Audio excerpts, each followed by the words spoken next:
Shalom, and welcome to the next installment of our video series on how to make a meaningful and joyous Seder this year, however you are celebrating. And we come now to what is really the heart of the Passover Seder, the section known as Maggid.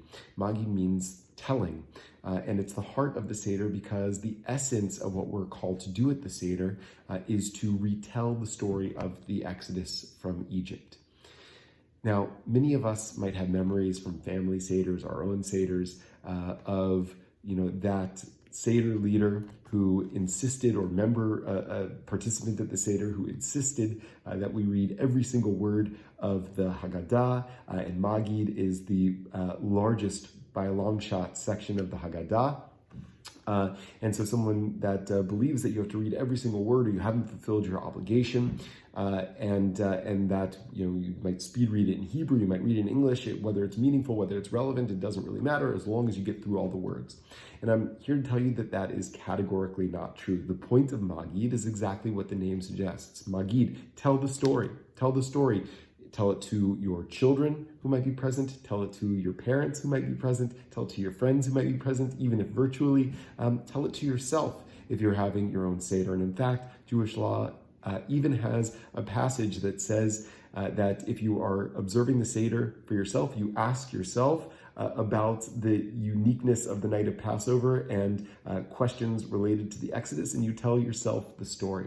So the essence of what we do at Maggid is to tell the story. So if that means you read all of the traditional words in the Haggadah in this section, great. If it means that you skip around and just select portions and reflect on their meaning and their relevance and use them as conversation prompts, great. If you don't recite any of the traditional words of the Haggadah and just talk about and retell and think about, study, investigate, turn over the story of the Exodus to mine it for personal meaning and for social and spiritual transformation, that's great too. Even if you don't read any of the words of the Haggadah, if you tell the story, you have fulfilled your obligation. The words of the Haggadah are really just that. They are supposed to be prompts for deeper study and reflection and conversation at the Seder. So use them that way, and feel free also not to use them. The point is telling the story. The Haggadah gives multiple opportunities and ways of entering into the story for different kinds of participants, for different learning styles, and for different backgrounds and for different interests.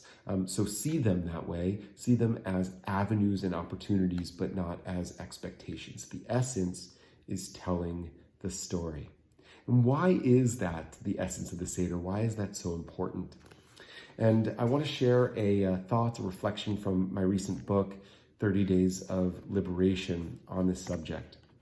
One of the unique features of humanity is that we are a storytelling species. No other animal so uses narrative to construct and understand its reality. Our stories literally shape us. From the earliest days in our lives, the narratives our parents, teachers, and other caregivers tell us nurture our perception of others, ourselves, and our relationship with everything.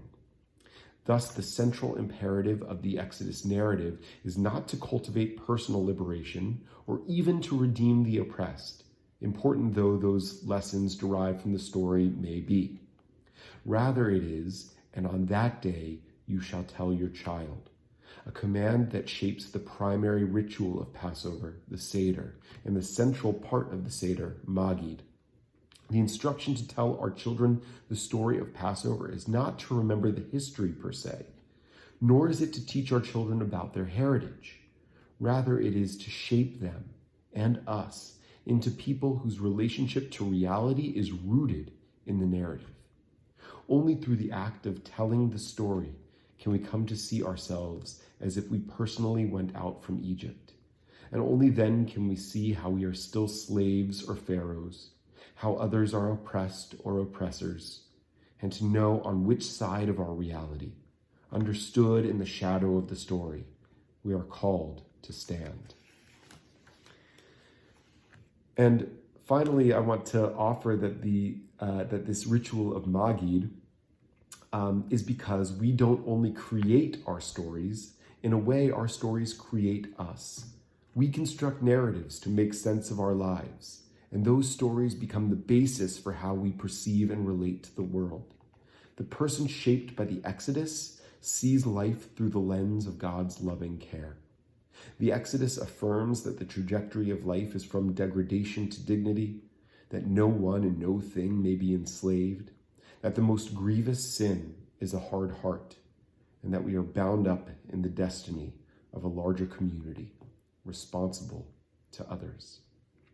So as you tell and retell the story of the Exodus this Passover, I urge you to keep in mind that the essence is to enable the story to shape you, to shape your family, to shape those you might be gathering with virtually. And with the way that story shapes us, it can inspire us to change the world. Shalom.